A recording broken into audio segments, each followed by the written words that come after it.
প্রার্থনা করছি। যাহা বলিব সত্য বলিব, সত্য বই মিথ্যা বলিব না। মিস্টার মিশা, আপনার জবানবন্দি অনুযায়ী খুনটি রানা করেছেন এবং তা আপনি নিজের চোখে দেখেছেন। তাহলে এটাও নিশ্চয়ই দেখেছেন খুনের পর আসামির ছুরিটি কোথায় লুকিয়েছে? না মানে আমি তখন পুলিশকে খবর দিতে যাই। ইয়েস, এবং আপনি নিজেই পুলিশ এনে তাকে ধরিয়ে দেন, তাই তো? বাহ, আপনার গায়ের কোটটি তো খুব সুন্দর। Thank you. কিন্তু এই গরমের মধ্যে কোট পরেছেন কেন? গরম কোথায়, এখন তো শীতকাল। সরি, এখন শীতকাল।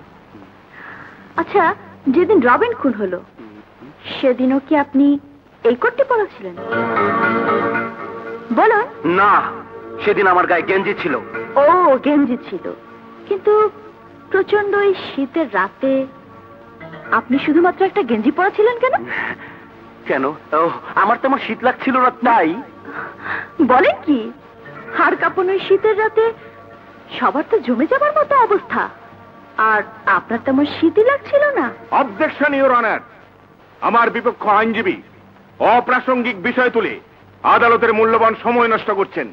অপ্রাসঙ্গিক নয় ইওর অনার, হত্যাকাণ্ডটি যে রাতে ঘটেছে সে রাতে সবচেয়ে বেশি শীত পড়েছে। আর শুধু তাই নয়, ওই প্রচন্ড শীতের কারণে সেদিন 10 জন লোকের প্রাণহানি ঘটেছে।